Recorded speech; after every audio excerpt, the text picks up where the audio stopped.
বছরের প্রথম দিনে পটুয়াখালীতে কুয়াকাটা সমুদ্র সৈকতে ভিড় করেছেন দর্শনার্থীরা। সেখানে আছেন সহকর্মী শিকদার জাবির হোসেন। সরাসরি যাচ্ছি তার কাছে। সকলকে নতুন বছরের শুভেচ্ছা। পটুয়াখালীর কুয়াকাটা সমুদ্র সৈকতে দেখতে পাচ্ছেন আপনারা কুয়াশাচ্ছন্ন ভোর। এই কুয়াশাচ্ছন্ন ভোরে আজ সূর্যোদয় দেখতে পারেনি এখনও পর্যটকরা। সূর্য কুয়াশার চাদরে ঢেকে থাকার কারণে পর্যটকদের কিন্তু বিড়ম্বনা পোহাতে হচ্ছে। পর্যটকরা কিন্তু এখানে দুঃখ প্রকাশ করেছেন, কারণ দেশ বিদেশ থেকে পটুয়াখালীর কুয়াকাটা সমুদ্র সৈকতে ছুটে এসেছেন হাজার হাজার পর্যটক। যে সকল পর্যটকের মূল উদ্দেশ্য ছিল পুরাতন বছরের শেষ সূর্যাস্ত দেখে তারা পুরাতন বছরকে বিদায় দিবেন এবং নতুন বছরের নতুন সূর্যোদয় দেখে তারা নতুন বছরকে বরণ করবেন। কিন্তু কুয়াশার কারণে সেই স্বপ্ন তাদের, সেই আশা তাদের পূরণ হয়নি।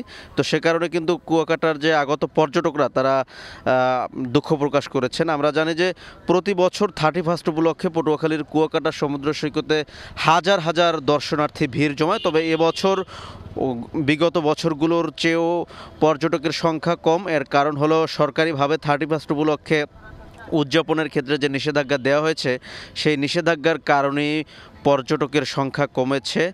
তো আসলে তারপরও আমরা দেখেছি গতকাল যখন সূর্যাস্ত ছিল সেই সময়টাতে হাজার হাজার দর্শনার্থী ভিড় জমিয়েছিল।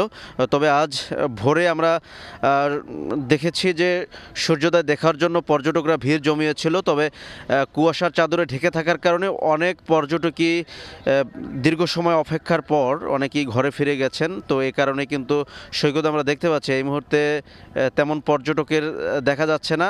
এর আগে ভোরে কিন্তু এর চেয়েও বেশি পর্যটক ছিল। আর আরেকটি বিষয় হলো পর্যটকরা কিন্তু এখন একই স্থানে নেই। সৈকতের 18 কিলোমিটার এলাকায় ছড়িয়ে ছিটিয়ে রয়েছেন পর্যটকরা।